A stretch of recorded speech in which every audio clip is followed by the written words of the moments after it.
نحمده ونستعينه ونستغفره ونعوذ بالله من شرور أنفسنا ومن سيئات أعمالنا من يهده الله فلا مضل له ومن يضلل فلا هادي له أشهد أن لا إله إلا الله وحده لا شريك له وأشهد أن محمدا عبده ورسوله يا أيها الذين آمنوا اتقوا الله حق تقاته ولا تموتن إلا وأنتم مسلمون يا أيها الناس اتقوا ربكم الذي خلقكم من نفس واحدة وخلق منها زوجها وبث منهما رجالا كثيرا ونساء واتقوا الله الذي تساءلون به والأرحام إن الله كان عليكم رقيبا يا أيها الذين آمنوا اتقوا الله وقولوا قولا سديدا يصلح لكم أعمالكم ويغفر لكم ذنوبكم ومن يطع الله ورسوله فقد فاز فوزا عظيما أما بعد فإن أحسن الحديث كتاب الله وخير الهدى هدى محمد صلى الله عليه وآله وسلم وشر الأمور محدثاتها وكل محدثة بدعة ولا بدعة ضلالة وكل ضلالة في النار. Ma'asyiral muslimin wal muslimat rahimakumullah. Alhamdulillah, pada kesempatan yang baik ini kita kembali dipertemukan oleh Allah Azza wa Jalla dalam pembahasan kitab Riyadhus Shalihin min kalami Sayyidil Mursalin sallallahu alaihi wa alihi wasallam yang ditulis oleh Imam An-Nawawi rahimahullah taala. Dan insyaallah pembahasan kita pada kesempatan yang baik ini tentang bab husnul khuluq, bab tentang akhlak yang mulia. Karena Islam adalah agama yang mencakup seluruh aspek kehidupan seorang mukmin, baik itu akidah, ibadah, muamalah, dan akhlak serta yang lainnya. Nah, oleh karena itu akhlak adalah salah satu bagian terpenting bagi seorang mukmin, mukminah, muslim, muslimah dalam kehidupannya. Ketika Rasulullah sallallahu alaihi wasallam bersabda, "Innama bu'ithtu liutammima makarimal akhlaq." Sesungguhnya aku diutus oleh Allah hanyalah untuk menyempurnakan akhlak yang mulia. Dalam satu riwayat, diriwayatkan oleh Imam Bukhari dalam kitab Al-Adabul Mufrad, kata Nabi alaihi salatu wassalam, "Innama bu'ithtu liutammima salihal akhlaq." Jadi yang satu tadi makarimul akhlaq, riwayat yang lain salihal akhlaq. Maknanya tidak jauh berbeda. Bahwa intinya adalah Nabi kita Muhammad sallallahu alaihi wasallam diutus untuk menyempurnakan akhlak yang baik, yang mulia. Kalau ada orang bertanya, bukankah Nabi kita Muhammad sallallahu alaihi wasallam diutus pertama kali dalam misinya adalah untuk menegakkan tauhid dan melenyapkan kesyirikan? Tetapi mengapa beliau mengatakan sesungguhnya aku diutus oleh Allah Ta'ala untuk menyempurnakan akhlak yang mulia? Para ulama menjawab pertanyaan ini bahwa ketika Nabi alaihissalam diutus oleh Allah Azza wa Jalla, tentu pertama kali adalah untuk menegakkan tauhid dan melenyapkan kesyirikan. Namun beliau mengatakan, "Innama bu'ithtu liutammima makarimal akhlaq." Sesungguhnya aku diutus oleh Allah hanya untuk memperbaiki akhlak yang mulia. Para ulama mengatakan karena akhlak yang mulia itu atau akhlak itu adalah sesuatu yang nampak, pada pribadi seseorang. Sehingga beliau menyebutkan hadis tersebut. Adapun masalah akidah, itu masalah dalam hati. Tapi seorang ketika dia bertemu dengan orang lain, yang pertama kali dilihat yang zahir, yang tampak, dari akhlaknya, dari perangainya. Dia tidak bertanya Anda berakidah apa, ya. Tapi yang dilihat pertama, kesan yang pertama adalah akhlak orang yang bertemu dengannya. Makanya beliau menyebutkan bahwa sesungguhnya aku diutus oleh Allah untuk menyempurnakan akhlak yang mulia. Padahal beliau, ya, tentu yang pertama dan utama adalah Allah mengutus beliau adalah untuk menegakkan tauhid dan menghilangkan kesyirikan. Baik. Akhlak adalah satu istilah untuk sejumlah atau mencakup semua perangai yang mulia. Jadi al-akhlaq, al-khuluq. Maka dari itu al-akhlaqul karimah adalah bagian dari agama Allah Subhanahu wa taala. Bahkan Nabi kita Muhammad sallallahu alaihi wasallam dipuji oleh Allah taala dalam Al-Qur'anul Karim dalam firman-Nya surat Al-Qalam ayat yang keempat, wa innaka la'ala khuluqin azim. Dan sungguhnya engkau wahai Muhammad berada pada akhlak yang agung. Allah mengakui, Allah memuji beliau. Dan sebelum beliau diangkat menjadi Rasul,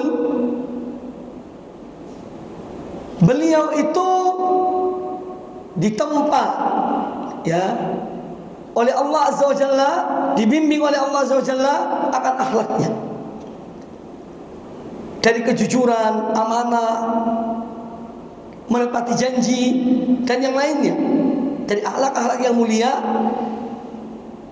sehingga beliau mampu untuk membawa risalah Allah itu. Karena sudah jiwa beliau telah disiapkan oleh Allah Azza wa Jalla untuk semua akhlak yang mulia. Sehingga ketika beliau dikata-katai, beliau dianiaya oleh kaumnya, beliau tetap dalam keadaan sabar dan tetap berakhlak mulia dengan kaumnya. Pada awal mula berdakwah, sampai beliau disebut dengan Al-Amin, dipercaya, Muhammad yang dipercaya, yang amanah, ya, semenjak sebelum beliau diangkat menjadi Rasul. Kemudian Al-Imam An-Nawawi rahimahullah ta'ala membawakan yang pertama tadi ayat 4 surat Al-Qalam. Kemudian ayat yang kedua yang dibawakan oleh beliau sebagai dalil bagi akhlak ini tadi, yaitu firman Allah Azza wa Jalla dalam surat Ali Imran ayat 134. Allah Azza wa Jalla berfirman, wal kadhiminal ghaidh, dan orang-orang yang mereka menahan amarah mereka. Jadi menahan amarah bagian dari akhlak yang mulia. Wal kadhiminal ghaidh wal 'afina 'anil nas, dan orang yang memberi maaf kepada manusia, termasuk perangai yang mulia. Dia menahan amarahnya, dia memberi maaf kepada manusia. Wallahu yuhibbul muhsinin, dan Allah mencintai orang-orang yang berbuat baik. Ini salah satu ayat yang menjelaskan kepada kita tentang akhlak yang mulia. Kemudian pernah salah seorang tabi'in itu datang kepada Ummul Mukminin Aisyah radhiyallahu anha. Dia bertanya kepada Aisyah, ya Ummah, wahai ibuku, kaifa kana khuluqu Rasulillah sallallahu alaihi wasallam? Bagaimana dahulu perangai akhlak Rasulullah sallallahu alaihi wasallam? Qalat, maka Aisyah radhiyallahu anha bertanya pada orang itu, Ataqra'ul Quran? Apakah Anda membaca Al-Quran? Karena khuluquhu Al-Quran. Adalah akhlak beliau itu Al-Quran. Beliau mengejawantahkan Al-Quran dalam perilakunya sallallahu alaihi wasallam. Ya. Maka di sini pentingnya bagi pemuda, bagi kita yang sudah ngaji itu tidak sekedar ngaji, tapi mari kita perbaiki akhlak kita. Kita tingkatkan akhlak kita. Bagaimana kita dengan orang tua, bagaimana kita dengan guru, bagaimana kita dengan masyarakat, dengan tetangga, dengan keluarga, bahkan dengan orang-orang selain kaum muslimin. Karena Nabi alaihissalam adalah qudwah, contoh teladan dalam berakhlak mulia. Bahkan seorang Yahudi ketika datang kemudian mengucapkan salam, tapi bukan salam yang diucapkan. Assalamu alayka ya Muhammad. Assalamu artinya binasalah engkau wahai Muhammad. Semoga kebinasaan atasmu wahai Muhammad. Dijawab oleh Rasulullah, wa alaikum atau wa alaika, semoga juga untuk anda. Ketika Aisyah radhiyallahu anha mendengar orang ini, Yahudi ini, mengucapkan kalimat itu kepada Nabi alaihissalam, langsung dijawab dari dalam rumah. Ya, wa alaikal la'nah, dilaknat dan seterusnya. Setelah orang itu pergi, kata Nabi alaihissalam, ma hadza ya Aisyah, apa-apaan kamu ini? Ya, kok ngomongnya kasar sama orang itu sampai melaknat? Ya Rasulullah, tidakkah engkau mendengar bahwa mereka mengatakan assalamu alayka, semoga kebinasaan atasmu wahai Muhammad.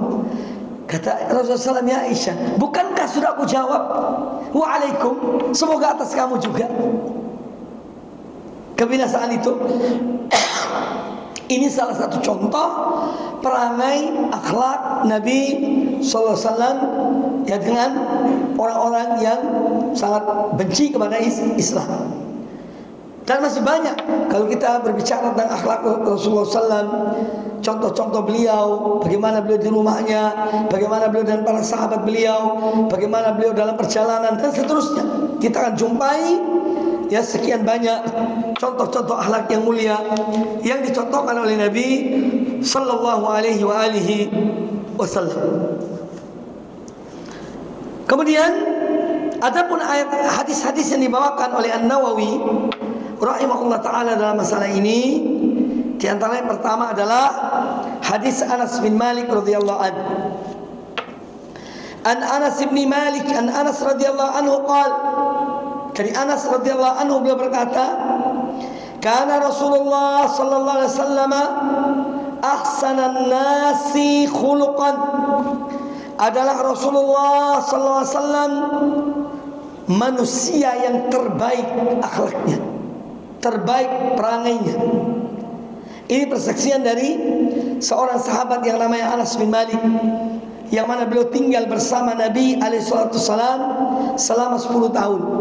Ketika Rasulullah SAW hijrah dari Makkah ke Madinah, datanglah ibu Anas, ibunda dari Anas bin Malik, yang namanya Ummu Sulaim. Kemudian menyerahkan Anas anak putranya ini sebagai pelayan Nabi alaihissalam selama 10 tahun sampai beliau meninggal. Maka orang yang diantara manusia-manusia yang paling tahu tentang Rasulullah SAW, akhlaknya, perangainya adalah Anas bin Malik. Sehingga beliau mengatakan, karena Rasulullah SAW ahsanan nasi khuluqan, adalah Rasulullah SAW manusia yang terbaik perangainya, akhlaknya, budi pekertinya. Nah,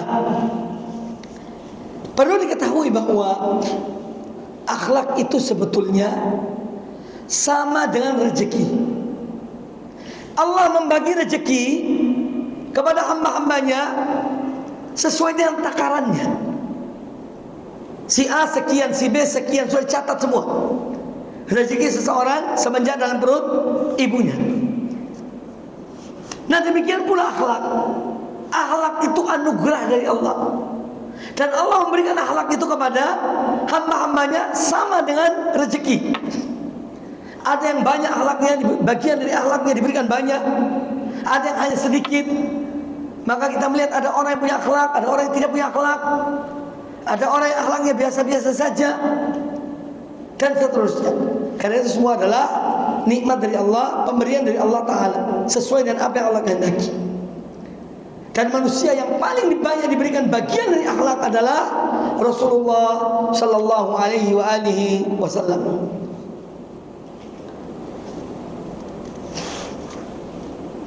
Kemudian hadis yang berikutnya, wa anhu, juga dari Anas bin Malik radhiyallahu anhu, qal, kata beliau, ma masastu dibajan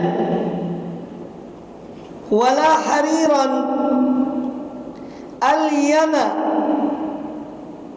alyana min kaffi Rasulillah sallallahu alaihi wasallam. Tidak pernah aku memegang sutra selembut tangan, telapak tangan Rasulullah sallallahu alaihi wasallam. Wala syamamtu raihatan qattu atyaba min raihati Rasulillah sallallahu alaihi wasallam. Dan tidak pernah aku mencium bau yang lebih baik, lebih bagus baunya, lebih harum baunya dari Rasulullah sallallahu alaihi wasallam. Ya, beliau sangat harum. Walaqad khadamtu Rasulullah sallallahu alaihi wasallam asyra sinin, dan sungguh aku telah melayani Rasulullah sallallahu alaihi wasallam selama 10 tahun. Sebagaimana yang saya jelaskan tadi. Dan telah aku melayani Rasulullah sallallahu alaihi wasallam selama 10 tahun. Fama qala li qattu uff. Beliau tidak pernah mengatakan pada aku wala qala li syai'in fa'altuhu, dan tidak pernah beliau mengatakan pada aku ketika mengerjakan sesuatu, lima fa'altahu, kamu ngapain mengerjakan itu, melakukan itu. Tak pernah. Wala li syai'in lam af'aluhu, demikian pula tidak pernah beliau mengatakan ketika aku tidak berbuat sesuatu, ala fa'alta kadza, tidakkah kamu melakukan hal ini? Hadis ini muttafaqun alaih, dikeluarkan oleh Imam Bukhari dan Imam Muslim.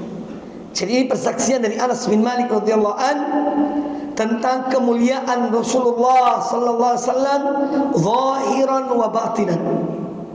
Ya, beliau adalah hamba terpilih, termulia, sayyid waladi Adam, penghulu seluruh umat manusia adalah Rasulullah sallallahu alaihi wasallam. Makanya beliau ada orang yang lembut, bahkan tangannya tidak ada yang lebih lembut dari tangan beliau, kata Anas bin Malik. Kemudian beliau ada orang yang menjaga keharuman tubuhnya, sehingga kata Anas bin Malik, tidak pernah aku merasakan harum seharum Rasulullah sallallahu alaihi wasallam. Dan hadis ini juga menjelaskan kepada kita tentang An-Nabi alaihi salam. Pelajaran yang diambil dari hadis ini yaitu seorang yang dia bergaul atau berkhidmah kepada seorang alim, hendaknya dia tidak sekedar berkhidmah, tapi yang lebih dari itu adalah dia mencermati akhlak orang alim itu atau perilaku kesehariannya. Karena ketika seorang bergaul dengan seorang alim atau melayani seorang alim, itu pada hakikatnya dia adalah ingin mendapatkan, menjadikan orang yang sebagai qudwah, contoh teladan. Ya, maka ketika seorang mengenal seorang alim, ya, dia mengambil dari orang alim itu akan akhlaknya, akan budi pekertinya, bukan sekedar tinggal bersama melayani orang alim itu, tidak. Tapi lebih dari itu adalah menjadikan contoh. Ya, menjadikan mereka sebagai contoh. Kemudian hadis ini juga menjelaskan keutamaan Anas bin Malik. Fadilah Anas bin Malik, seorang sahabat yang melayani Nabi SAW selama 10 tahun. Dan pekerjaan-pekerjaannya tepat, sehingga tidak ditegur oleh Nabi SAW. Jadi apa yang dilakukan oleh Anas bin Malik ketika berkhidmat kepada Nabi SAW, semua itu selalu tepat. Ya. Karena kalau tidak tepat, tidak mungkin Rasulullah SAW membiarkan. Beliau akan selalu mengingatkan bahwa kamu keliru, kamu salah, ini semestinya begini dan begitu. Tapi ketika Anas bin Malik berkhidmat pada Nabi SAW, semua pekerjaannya tidak pernah ditegur oleh Nabi SAW. Ini menunjukkan khidmat beliau tepat, tidak menyelisihi agama Allah dan Rasulnya Sallallahu Alaihi Wasallam. Kemudian juga hadis ini menjelaskan kepada kita tentang An-Nabi SAW, orang yang menjaga lisannya. Seorang menjaga lisannya. Beliau tidak dengan mudah atau tidak pernah mengata-katai manusia.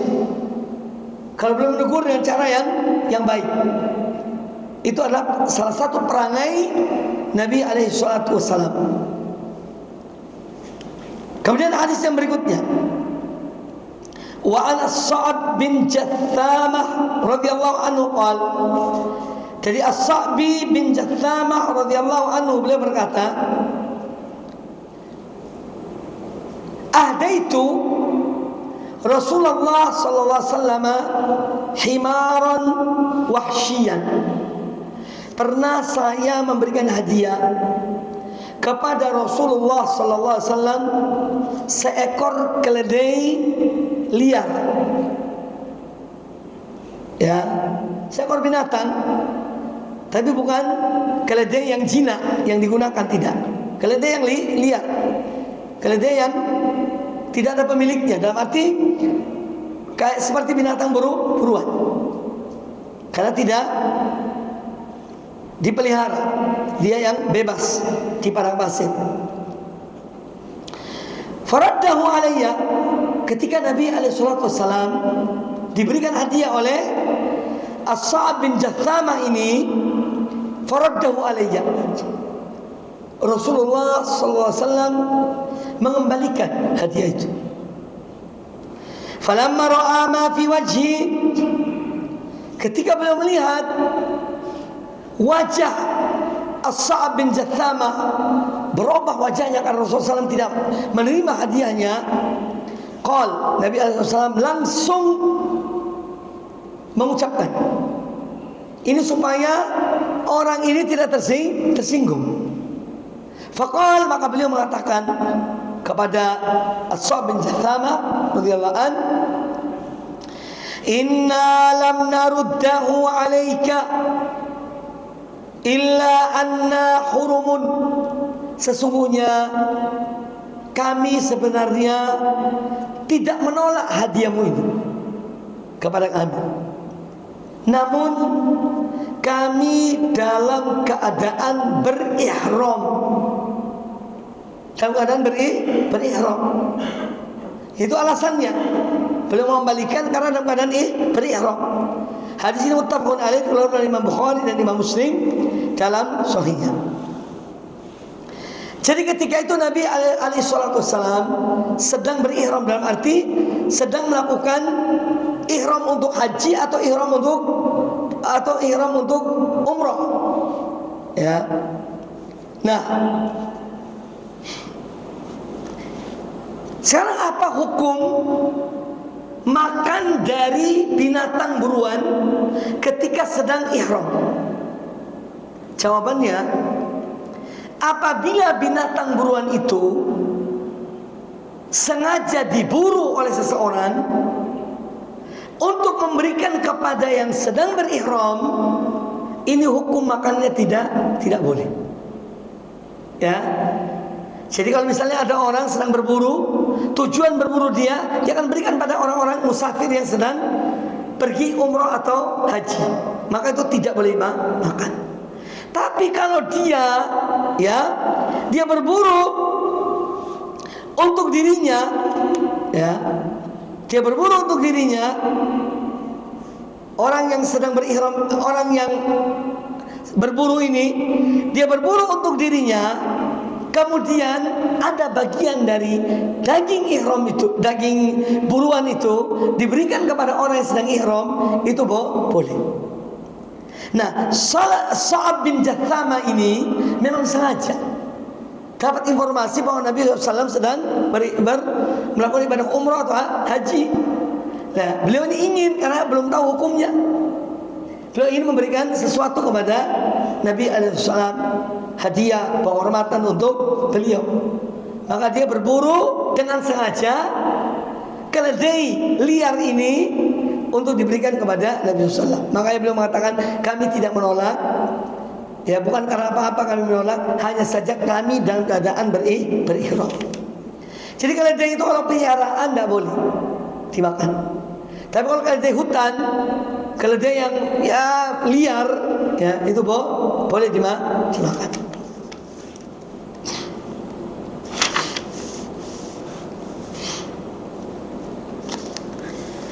Kemudian juga diambil dari hadis ini bahwa kita dianjurkan kalau ada orang yang memberikan hadiah, menerimanya. Jadi Nabi SAW sebetulnya menerima. Hanya saja karena ada alasan untuk tidak menerima. Dan menerima hadiah dari seorang, selama orang itu memberikan lillahi ta'ala, dia tidak ada maksud macam-macam, maka ini dianjurkan untuk menerima. Karena menyenangkan hati seorang muslim itu adalah satu amal yang soleh, amal yang baik. Kemudian juga yang diambil dari hadis ini bahwa tidak boleh menerima hadiah dari barang yang haram, yang tidak dimakan, tidak halal untuk dimakan, diberikan hadiah kepada kita, maka kita tidak boleh menerimanya. Kita kembalikan, maaf kami, hadiah seperti ini tidak boleh bagi kami. Jadi dijelaskan kepada orang yang memberikannya. Kemudian hadis ini menjelaskan kepada kita tentang bagaimana tingginya moral dan akhlak Nabi SAW. Beliau kemudian ketika menolak hadiah itu, beliau memberikan penjelasan. Untuk apa? Menenangkan hati orang yang ditolak hadiahnya. Beliau memberikan alasan supaya orang itu mungkin tidak kecewa, tidak sedih, maka beliau langsung memberikan alasan. Ini bagian dari akhlak yang mulia. Kemudian bahwa pemberian dan hadiah itu tidak masuk dalam pemilikan seseorang kecuali kalau diterima. Sekarang saya memberikan hadiah pada seorang, orang itu tidak mau menerima, berarti hadiah ini bukan milik aku, karena aku tidak menerima. Dia menjadi milik kita ketika kita menerima hadiah itu, diberikan, kita terima. Kalau kita tidak menerima hadiah itu, berarti dia bukan milik kita. Karena kadang-kadang ada orang yang menolak hadiah. Ayo.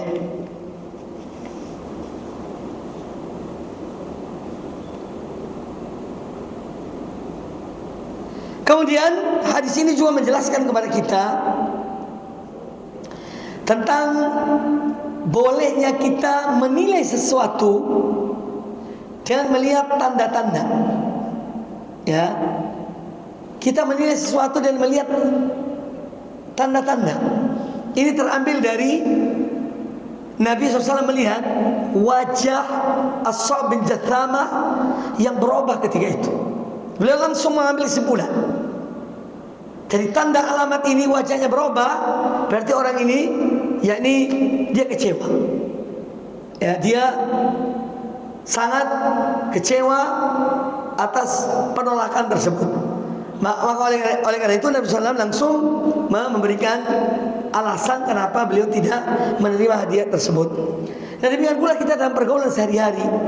Kadang-kadang kita mesti melihat dari raut muka seorang, Kita melihat dari perilaku seorang ketika mungkin ada interaksi pemberian atau yang lainnya.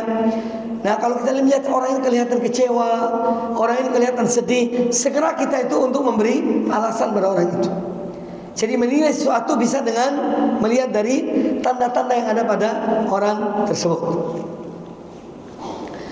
Kemudian hadis yang berikutnya, wa an Nawas ibn Sam'an radhiyallahu anhu qala, dari An-Nawas bin Sam'an radhiyallahu anhu beliau berkata, sa'altu Rasulullah SAW anil birri wal ithmi. Pernah aku bertanya kepada Rasulullah SAW tentang albir, tentang perbuatan-perbuatan yang baik, ya, dan al-ithim. Aku tanya pula tentang apakah perbuatan-perbuatan dosa itu. Faqala, maka Nabi alaihissalatu wassalam beliau bersabda, albirru husnul khuluqi. Yang namanya albir, perbuatan yang baik, yang mulia, adalah husnul khuluq, akhlak yang mulia. Wal ithmu, sedangkan yang namanya dosa itu ma haka fi nafsika, sesuatu yang ada ganjalan dalam dirimu, ya. Wa karihta an yattali'a alaihi nas, dan kamu tidak mau orang melihat, mengetahui apa yang ganjalan dalam dirimu. Itu berarti dosa. Jadi kadang-kadang memang kita ini tidak bisa memungkiri diri kita. Ketika misalnya ada sesuatu, apalah, kemudian terlintas dalam hati kita sesuatu yang tidak menyenangkan, ya. Kadang-kadang mungkin ucapan, kita mengucapkan pada seorang ucapan yang kelihatannya ucapan ini kasar atau menyakiti perasaannya. Itu kadang-kadang terlintas, iya ya, tadi kok ucapan aku udah enak sama orang itu. Nah, kita segera minta maaf. Karena itu walaupun orang itu kelihatan ini, tapi hati kita menolak itu ucapan tersebut. Atau dalam sikap kita yang tidak nyaman dengan seseorang, misalnya, kemudian kita menyadari, aku kok tadi menerima tamu itu kok sepertinya tidak layak. Berarti ini suatu kesalahan dalam diri kita. Jadi kadang-kadang ada hal-hal yang bisa dinilai dengan apa yang ada yang terlintas dalam hati kita. Dan ini banyak, ya. Dalam pergaulan kita, muamalah kita sehari-hari itu ada hal-hal yang kita sebetulnya, waduh, kok aku seperti ini kepada orang ini. Itu berarti satu hal yang salah yang kita lakukan, kesalahan yang kita lakukan. Maka bisa segera diperbaiki. Jadi al-ithmu ma haka fi nafsika. Yang namanya dosa itu ada suatu ganjalan dalam dirimu, dan engkau tidak mau orang mengetahuinya, gitu.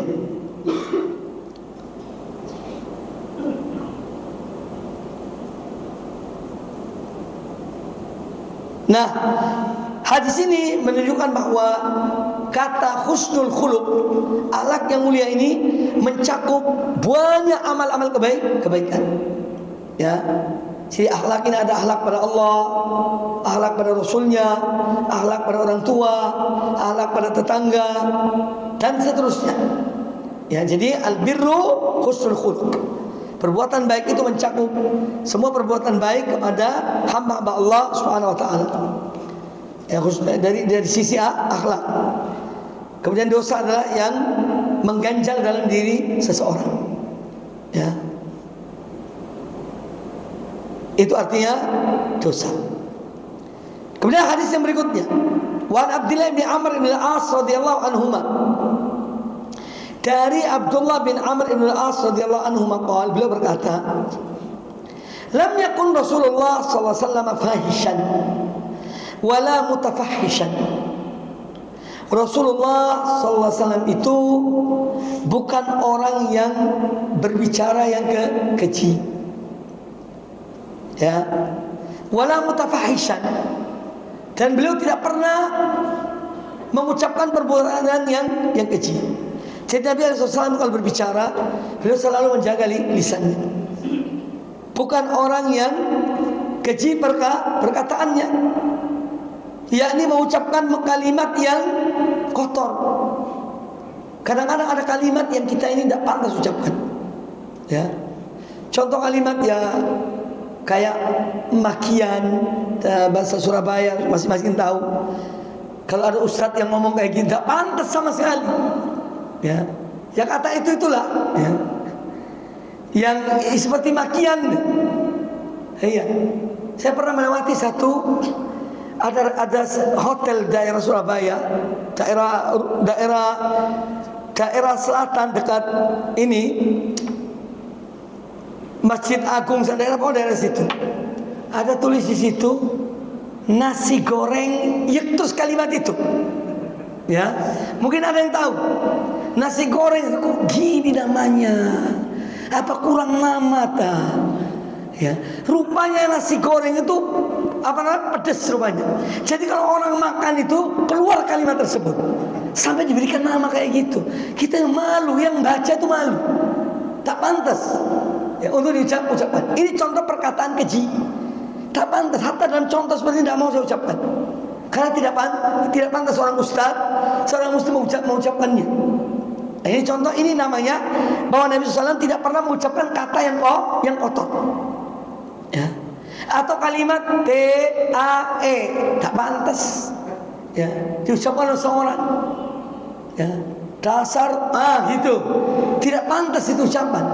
Rasulullah SAW tidak pernah mengucapkan kalimat-kalimat yang kotor. Itu namanya lam yakun Rasulullah fahishan. Sekarang wala mutafahishan. Apa mutafahish itu? Mutafahish itu adalah seorang dengan sengaja mengeluarkan kalimat-kalimat yang kotor. Kalau tadi itu mungkin kebetulan, itu pun tidak pernah beliau ucapkan. Kalau ini memang sengaja, sudah dirangkai kalimat-kalimat itu. Kalimat itu namanya mutafahish. Kalau fahish itu satu kalimat, satu kata yang kotor. Beliau tidak pernah mengucapkannya. Kalau mutafahish memang sengaja mengucapkan dan mencari kalimat-kalimat kotor diucapkan. Naudzubillah. Nah, Nabi SAW tidak pernah seperti itu. Wa kana yaqul, kemudian beliau mengucapkan sallallahu alaihi wasallam, inna min khiyarikum ahsanakum akhlaqan. Sesungguhnya orang yang paling baik di antara kalian, orang yang paling baik akhlaknya. Sesungguhnya orang yang paling baik di antara kalian adalah orang yang paling baik akhlaknya. Karena akhlak ini penyempurna iman. Seorang imannya tinggi tapi tidak punya akhlak, berarti imannya tidak sempurna. Sampai dia berakhlak mulia, baru iman itu sempurna. Jadi akhlak adalah penyempurna iman. Akmalul mu'minina imanan ahsanuhum khuluqan. Orang mukmin yang paling sempurna imannya, yang paling baik akhlaknya. Dan Rasulullah SAW orang paling baik akhlaknya. Orang yang paling sempurna imannya adalah Rasulullah Sallallahu Alaihi Wasallam. Nah, yang kita ambil dari pelajaran diambil dari hadis Abdullah bin Amr bin As ini juga kaitan dengan dalam pendidikan anak. Kita selalu menjadikan Rasulullah sebagai contoh. Kalau anak kita kadang-kadang mengucapkan kalimat yang tidak bagus, harus segera diingatkan semenjak kecil. Jangan biasakan anak mengucapkan kata yang kotor. Ya, dinasihati. Kalau dia masih ulangi kedua kalinya, kita gertak dengan cak lombok. Ya, ngomong lagi kalimat itu, ini loh. Ngomong lagi, betul dikasih supaya dia tobat. Dia akan takut nanti. Dan dia akan mendidik anak-anak seperti itu. Tapi kalau anak biasa ngomong yang ini, kita biarkan, nanti sampai besar dia akan mengucapkan kalimat yang tidak pantas, kalimat yang kotor. Maka orang tua bertanggung jawab, termasuk kakek, nenek. Kalau ada ini cucu atau anak-anak yang itu, harus segera dinasihati, ditegur. Itu tidak bagus kalimatnya. Ayo omong yang baik, ucapkan kalimat yang baik. Ini harus semenjak kecil. Dan kita kadang-kadang perlu memberikan dalil bahwa Rasulullah SAW, Nabi kita, beliau tidak pernah mengucapkan kalimat yang corok atau kalimat yang kotor. Kita sambil mendidik mereka. Kemudian hadis ini juga tentu memberikan pelajaran pada kita bahwa salah satu medan untuk berlomba dalam pahala dan ganjaran adalah di bagian bidang akhlak. Karena Nabi SAW mengatakan, inna min khiyarikum ahsanukum akhlaqan. Orang yang terbaik di antara kalian, orang yang terbaik akhlaknya. Nah, sini seorang berupaya untuk bagaimana dia memperbaiki akhlaknya supaya dia menjadi orang yang terbaik. Jadi ini bagian dari perlombaan. Ya, yang kita saling tanafus, saling berlomba dalam memperbaiki atau dalam berakhlak mulia. Kemudian hadis yang berikutnya, An Abi Darda radhiyallahu anhu qala, dari Abu Darda radhiyallahu anhu beliau berkata, anna Nabiyya sallallahu alaihi wasallam qala, bahwasanya Nabi sallallahu alaihi wasallam bersabda, ma min syai'in athqalu fi mizanil mu'mini, tidak ada sesuatu yang lebih berat dalam timbangan seorang mukmin yaumal qiyamati, di hari kiamat kelak, min husnil khuluq. Tidak ada sesuatu yang lebih berat dalam timbangan amal seorang seperti beratnya akhlak yang mulia. Seperti beratnya akhlak yang mulia. Wa inna Allaha yubghidu al-fahish al-badhi, dan sesungguhnya Allah benci kepada orang yang mengucap atau kalimat yang kotor. Al-badhi yaitu kalimat yang kotor, kalimat jelek, yang jorok. Allah benci pada kalimat-kalimat itu. Nah, di sini menjelaskan pada kita tentang adanya timbangan amal di hari kiamat. Bahwa amal-amal manusia akan ditimbang.